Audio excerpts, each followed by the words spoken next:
The TW6 pipe and cable locator, an old principle with a very new technology. The importance of finding underground pipes, cables, and other metal objects by utility and construction personnel cannot be overemphasized. While digging into a telephone or water line can cause a major inconvenience, digging into a gas line or electrical cable can cause a disaster. If part of your job is to be proficient in the locating and tracing of underground lines, we are going to do our best in the next few minutes to assist you in making that task much easier. The founder of Fisher Research Laboratory, Dr. Gerhard R. Fischer, came to America from Germany in 1917 after his graduation from Dresden University. While working on radio direction finding, or RDF, serendipitous happenings made modern pipe and cable locating and detection of other buried metals a reality. When using such direction finders during those early years, aircraft pilots found that errors would occur in their direction bearings when there was metal between the transmitter and receiver, or whenever they passed over certain areas. Different pilots flying different planes always observed the same errors at the same places, which eventually proved to be highly conductive, mineralized areas or metal buildings. Dr. Fischer concluded that a portable electronic prospecting instrument could be developed on the same principle to detect the presence of small buried objects and ore deposits. He continued his research into this phenomena, and in 1931 he founded Fisher Research Laboratory in his Palo Alto, California garage. He and 4 employees began producing the metalloscope, a rugged, easy-to-use metal detector. By today's standards, it was an ungainly device, 2 large flat wooden boxes containing simple copper coils, 5 vacuum tubes, and a few assorted components. But the metalloscope soon captivated the imagination of the country, and within a short time, the world. In 1937, Dr. Fischer was granted the first metal detector patent. The metalloscope was soon nicknamed the M-scope, and as such became an accepted standard for all types of electronic detection. Geologists located ore, treasure hunters found treasure, utility companies located buried pipe, lumber mills located metal inclusions in sawn logs, and law enforcement agencies used it to locate abandoned or hidden weapons. M-scope has become part of our current trademark of Fisher M-scope. Here is Dr. Fischer around 1939 with one of the earliest 2-box detectors. It was larger, much heavier, and awkward to handle compared to the current TW6. There have, of course, been many other revolutionary changes in the more than 50 years of development in underground locating equipment. These include the transition from vacuum tubes to solid-state electronics, lighter and stronger materials, and much lower battery power requirements. Hence, battery weight has become almost negligible. However, Dr. Fischer's discovery remains a valid and time-tested principle. The TW6 has 3 basic modes: inductive locating, inductive tracing, conductive tracing.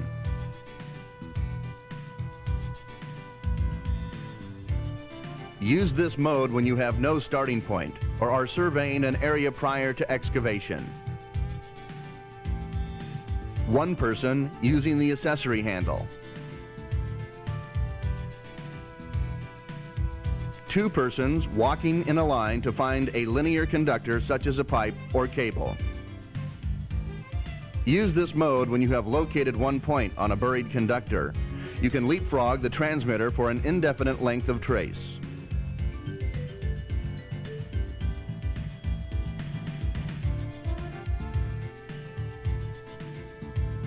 Always use this mode for tracing when you have an accessible starting point available to make a physical hookup using the transmitter box and ground plate assembly.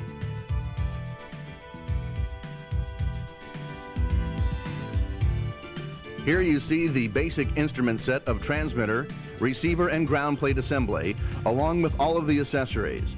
Let's look at both the transmitter and receiver in detail. The battery test meter gives a visual indication of battery strength. By holding the battery test warble tone switch towards the meter, battery strength is indicated on the meter. Replace batteries if the indication is below 5. It is best if both transmitter and receiver batteries are replaced at the same time. When the toggle switch is pressed to the right, it clicks into that position. This will give you a pulsating sound from the receiver speaker and an oscillation of the meter needle between 0 and 100 instead of the normal continuous sound and needle level. The accessory output is where the ground plate assembly and coupling clamp accessories connect for a conductive trace or direct induced trace respectively. Your TW6 comes with carbon zinc batteries. Do not try to recharge them. When equipped with NiCad rechargeable batteries, the recharger jack is plugged into this socket. If the red light is lit, proper contact has been made. The shoulder strap, when attached to the D-rings, allows one hand to be free for marking the ground or pavement when using the tracer probe accessory. The strap comes with the accessory handle and is available separately. Your TW6 comes equipped with a level bubble for determining depths of pipes and cables. The bubble indicates the angle of the receiver to the ground. You will also use it to keep receiver and transmitter level during inductive or on the handle locating. Use this jack to plug in headphones only, and it will automatically silence the speaker. Headphones are needed only in particularly noisy areas, but are also useful in that they increase battery life about 100%. Be sure to get headphones with volume adjustment for both ears, since the TW6 is loud and shrill. Battery test is done by pressing this black button and observing battery strength on the meter. If the meter reads below 80, replace the batteries. Pull out the power switch for on, push in for off. The speaker produces the audible signal, which increases in volume and pitch as signal strength increases, even after the meter pegs at 100. Inductive locating. Many locators can only trace from a known or accessible starting point. Beginning in 1931, the Fisher 2-box made totally inductive locating a reality. When you have no starting point to place the transmitter, this is the only quick way to locate deeper pipes and cables and other metallic items. Setting up to inductively locate. First, assemble the 3-piece handle and attach the strap.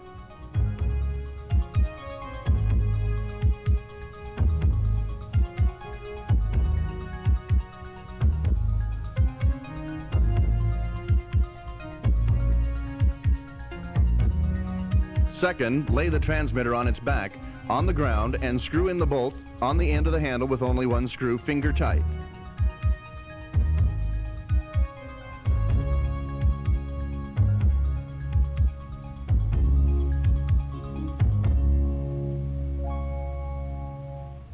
Next, attach the receiver to the 2 bolts on the opposite end of the handle. The lower bolt will be finger tight. Turn the knob with the arrow until the panel is pulled within 3/8 inch of the handle edge. Check the batteries on both transmitter and receiver. Place the receiver sensitivity switch in the normal position and turn sensitivity knob to 7. To turn on, pull out the power switches on the receiver and transmitter. You will immediately notice full sound and meter readings. Holding the unit by the handle, balance it so that it is level with the ground and at normal carrying height, arm's length. Caution, never attempt to tune the TW6 in the presence of metal objects, such as metal walls, roofs, or heavy metal reinforcements in any structure. Their presence will make proper balancing impossible. Turn front knob on handle counterclockwise until the lowest meter and speaker indications are reached. You have reached the lowest point if a 1/8 to 1/4 turn in either direction results in an increase in sound and meter reading. If at the lowest point there is still sound and meter reading, turn down the sensitivity knob slowly until the meter goes to 0. If you can turn the front knob more than a 1/4 turn without an increase in sound and meter reading, turn the sensitivity knob up from 7 to 8 and try again, going through the null area, making sure it does not exceed 1/4 turn. You may need to readjust the sensitivity knob again to later give you a 0 reading at the balance. You are now ready to locate. Crossing over buried metal causes an increase in sound and meter reading. Use this method when you want to find metal objects or locate lost or unknown metal pipes and cables. Walk at a right angle towards what you assume to be the conductor's position. As you near the conductor, the speaker sound and meter indication will increase. They will reach maximum readings when you are directly over the conductor. Remember, on the TW6, unlike earlier models, the sound volume and pitch keep increasing after the meter peaks. This will allow you to do most of your locating without several readjustments of the sensitivity knob. As you cross over the pipe or cable, the indications will begin to decrease because you are moving away. To get a precise fix on the location, make a mark at your feet when readings reach their maximum. Cross over the pipe, turn around, and come back. Make a second mark when readings return to maximum. Measure between the 2 marks and bisect the distance. That is where the conductor is.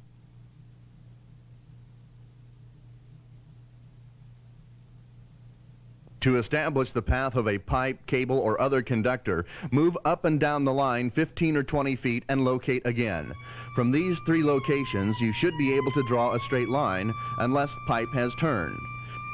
Careful additional locating may be necessary if no prints of the area are available. For a deeper search, hold the TW6 with the carrying strap, which has been fully lengthened. You will need to hold the instrument at this lower level while tuning if you plan to use it lowered. On some highly mineralized ground and some asphalt, you may not be able to use it with the strap fully lengthened. You will know this if you cannot reach a signal drop when balancing. Not reaching the null can also indicate the presence of nearby metal. An interesting phenomenon on the TW6 compared to the TW5 and earlier models is that you may prefer to use it in high power on the handle. The sensitivity knob will need to be lowered to about 3 or slightly less to get the meter reading down to 0 and no sound when balanced. As you approach a pipe or cable lying beneath the ground, the signal may be slight, approximately 20 to 30, and it can be difficult to identify the peak. Now turn the sensitivity knob up so the meter reading becomes 70 to 75. As you move forward and backward, you will easily see the peak on the meter. Mark the spot on the ground where you have stopped with both feet together. Then go beyond the conductor, turn around and approach the conductor in the same way, stopping with your feet together at the highest meter reading and mark that spot on the ground. Measure between the 2 points as before, bisect it, and you have the center line of the conductor. Another way to inductively locate is to use 2 persons who walk in the line parallel to the edge of a street until they are directly over the line in the street. Note that first, the transmitter is set down at the direction of the operator with the receiver. The transmitter operator then moves back and forth for the best signals and then directs the person with the receiver to move back and forth for the loudest signal. At this point, both transmitter and receiver are lined up over the center line of the buried cable or pipe.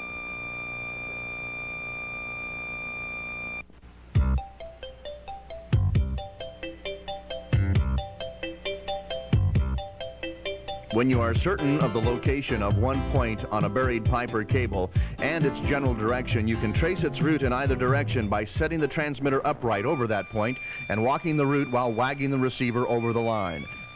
As you go, the signal will diminish and the sensitivity setting increases. Finally, you will have to switch from normal to high power and lower the setting of the sensitivity knob, but increase it as you get further and further away from the transmitter to repeat the routine above. You can trace a pipe indefinitely in this manner. The use of the receiver can be simplified by adding the accessory tracer probe. When using the receiver only to trace out a pipe or cable, you have seen the operator find a peak signal over the center line. Some users prefer to do their final pinpointing by turning the receiver on its back and getting silence or a null over the line and a signal on either side. By increasing the sensitivity setting at the receiver, you can narrow the null so it is a very sharp point between the 2 signals and indicates the exact center line of the buried cable or pipe. If you are sure of one point on a conductor line but are not sure of the direction that the pipe or cable is going, it is easier to establish this using 2 people, one with the transmitter, turning it slowly, while the other person with the receiver walks a 20 to 25 foot circle until a signal results over the underground line.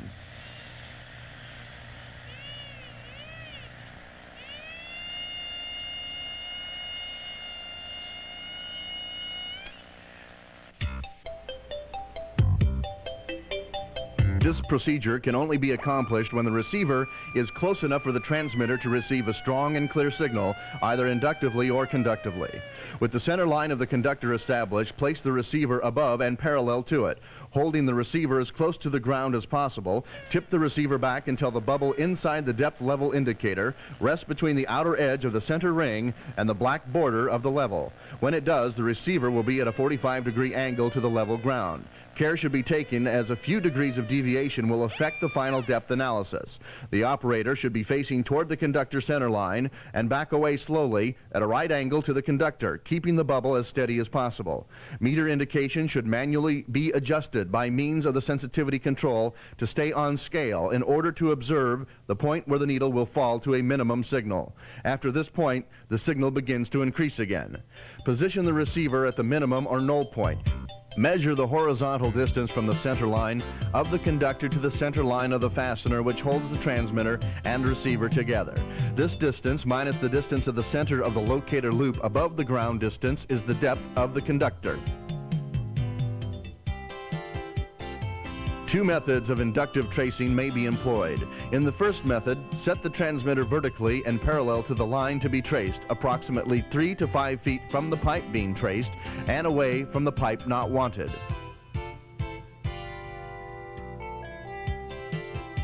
Now follow normal inductive tracing instructions. To locate the other pipe, move the transmitter to the opposite side 3 to 5 feet away from the second pipe. In the second method, set up the transmitter so that its plane points towards the pipe desired.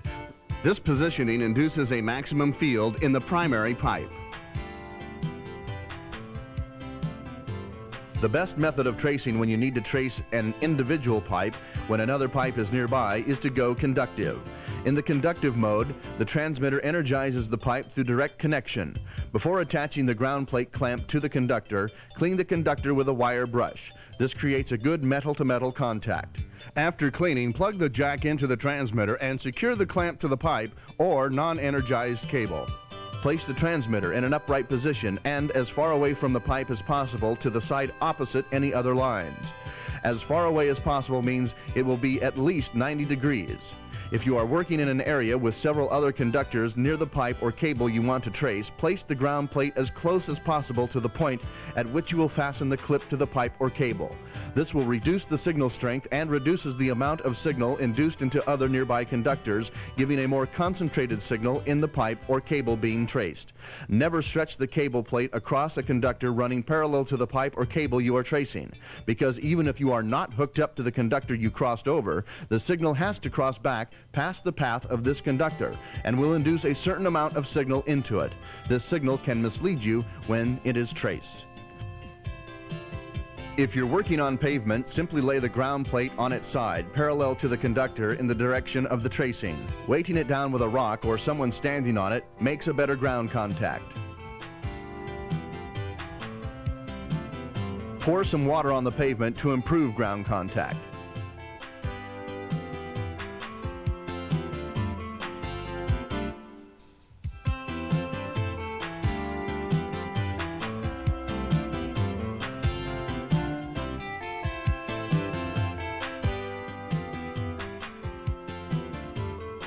Turn the transmitter on and turn receiver sensitivity knob all the way to 10 in normal.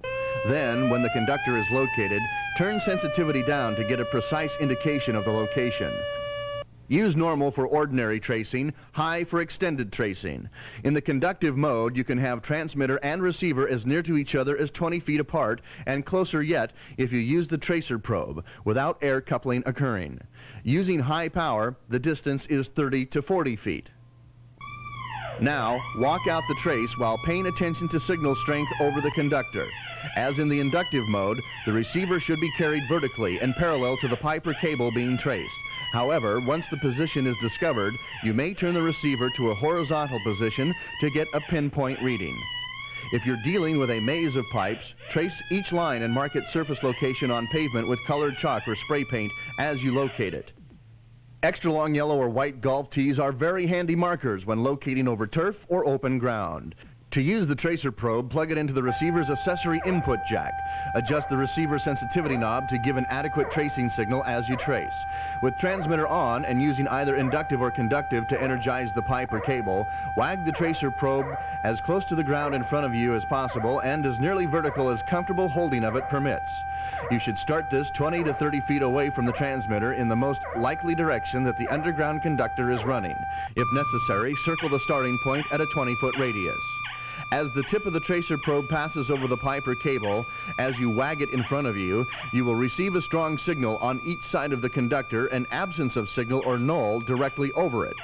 Also note that increasing sensitivity narrows the null area, and a decrease in sensitivity broadens the null over the pipe or cable. A good narrow null is easiest to follow. As you trace out the pipe or cable, just as in conductive tracing, signal strength gradually diminishes. When you reach the limit of normal, switch to high sensitivity and adjust the sensitivity knob for a sharp null over the conductor you are following. The tracer probe designed especially for the TW6 is slightly shorter than the earlier model and does not need a separate sensitivity knob. It can also be used effectively with the earlier TW5 model. The tracer probe for the TW5 can be used with the TW6, but it greatly reduces the tracing distance. Another tip: start tracing operations away from the congested location. The pipe is then carefully traced into the desired area with little chance of false indications. The tracer probe is invaluable in reducing spurious signals from nearby pipes and cables. For the more precise method of depth determination using the tracer probe, back away from the conductor at right angles, dragging the tip of the tracer probe on the ground and maintaining the level bubble centered in its circle.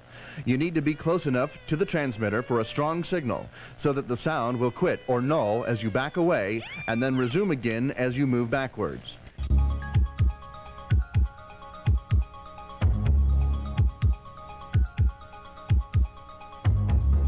You measure from the middle of the null area back to the center line of the pipe or cable. That distance is the same as the depth.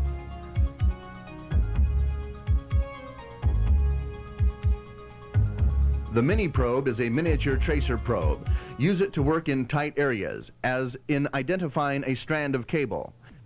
Connect the transmitter with the ground plate assembly or coupling clamp on the wire strand at a terminal or access point. Turn the transmitter on. Plug the mini probe into the receiver at the accessory input jack. Initially, turn the receiver on and turn the sensitivity all the way up. The range of this probe is very short, so you will have to be almost touching the conductor. Use the coupling clamp to inductively energize and trace without a metal-to-metal contact. Tracing distances will be less than when using the ground plate assembly, so there's no advantage to using the coupling clamp on pipes unless a non-conductive wrapping prevents bare metal contact. One method is to run an electrician's fish tape or plumber's snake down the pipe and connect the transmitter to it using the ground plate assembly. Attach the ground plate assembly clamp to the tape or snake and trace the pipe with receiver, or better, with receiver and tracer probe. Blockages in pipes can be located this way too, in that the tracing signal will stop where the tape or snake ends at the stoppage. Conductive tracer tape, which is aluminum foil tape sandwiched in printed mylar, is available from 4 or 5 U.S. manufacturers in 2-inch widths and wider. It can be laid into the trench well above a non-metallic pipe. When laid according to the manufacturer's instructions, the tape and hence pipe can be located inductively or conductively. When 2-inch tape is laid only 8 inches or 10 inches below the surface, it can also be traced with a valve and box locator, such as the Fisher M65 or M95. One conductive tape manufacturer recommends the following table of widths versus depth for tape placement.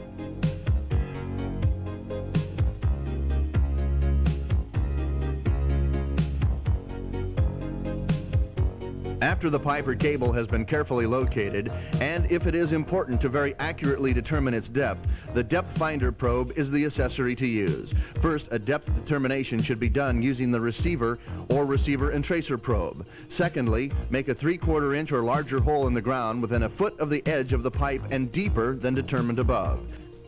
Set up the transmitter inductively at least twice the depth of the pipe away from receiver and depth finder probe. As the probe is lowered into the hole, adjust sensitivity until a marked increase occurs and subsides as the probe goes to the bottom of the hole. Reduce sensitivity so that a sharp peak signal can be observed on the meter. At this point, read depth from the scale on the probe. To develop your skill, practice with known pipes and cables to familiarize yourself with the TW6. Of particular importance in this regard is the sensitivity knob. Learning to vary the sensitivity knob and studying its effects remains the key to getting the most precision out of the instrument. Practice sessions will not only allow you to get comfortable with how the TW6 responds to different diameters and depths of pipes and cables, but it will also teach you how to interpret each reading. When using the TW6 on the handle in the presence of conductive soil, those with high mineral salt content and usually rather damp, it may be necessary to turn down the sensitivity control from the suggested position. With each repeated reduction, the operator should readjust the front knob as given in the How to Tune instructions. When locating near surface and or very large pipes, you can sharply decrease the width of the indication by turning the sensitivity knob down or counterclockwise. This narrowing of the indication will allow more accurate pinpointing. The TW6 has a slightly slower response than earlier models. This is more noticeable at extended tracing ranges. Be sure that when you wag either the receiver or the tracer probe, you do so slowly enough for the receiver to sense the signal emitted by the underground pipe or cable. If the signal remains reasonably strong as you are tracing out a pipe or cable and it mysteriously disappears, use the null method. Sometimes at extended ranges in high power, the null method will give you greater tracing distance. However, usually the signal method will give you a longer trace. You have seen the three basic modes of the TW6 and their advantages in specific locating and tracing situations. Tracing, whether inductive or conductive, is greatly aided by the accessory tracer probe for ease and use of accuracy. You have also seen how the several accessories are used with the basic instrument set. Also, you have been along as we actually did the locating. If you practice immediately over known metal objects while referring to the operating manual, as well as reviewing this videotape again in 1 week, you are sure to become an expert with the TW6. We are often asked how deep the TW6 will detect something, and we can only state this in reference to some particular object. And there are many variables that enter in, which can make any specific somewhat greater or lesser. As a general rule, the TW6 will easily find a 3/4 inch pipe at 5 feet. Larger pipes and objects can be found deeper, and we get reports of things such as groups of 55-gallon drums at 16 to 18 feet and a 52-inch steel reinforced concrete pipe at better than 20 feet. Some of the variables that greatly affect the greater depths are: 1. Conductive properties of the soil. Heavily mineralized soil will tend to reduce the penetration power of the detector. 2. The length of time an object is buried. There are various chemicals in the soil that have a corrosive action with metal. Some metals erode faster than others. A copper penny is attacked by these soil chemicals quite easily, whereas the action on gold is hardly noticeable, if at all. As these chemicals eat away at the metal, oxidation takes place. These oxides are absorbed into the soil surrounding the metal. This causes the soil to become more conductive, which in turn makes the metal object appear to be larger than it actually is. Hence, you can find an older object deeper. 3. The size of an object. The larger the object, the easier and deeper it can be detected. For example, a manhole cover can be detected much deeper than a valve box cover. The more surface area as seen from above makes it an easier object to detect. 4. The shape of an object and the way it lies in the ground. Every metallic object re-radiates at least part of the signal transmitted by the TW6. In this way, objects function like additional antennae, and consequently their shape becomes important. Ring or loop-shaped objects lying flat in or on the ground produce the best results. Flat or dish-shaped targets are similarly easy to detect. Rod-shaped items, when scanned end-on, are more difficult to detect with a conventional metal detector. A valve box cover on edge cannot be found nearly as deeply as if lying flat. 5. Ground moisture. Moist or wet ground helps conduct the transmission and receiving of metal detector signals. Hence, a given object can be found deeper if the ground is wet. For further information, call us. Fisher Research Laboratory, Customer Service Department, Los Banos, California.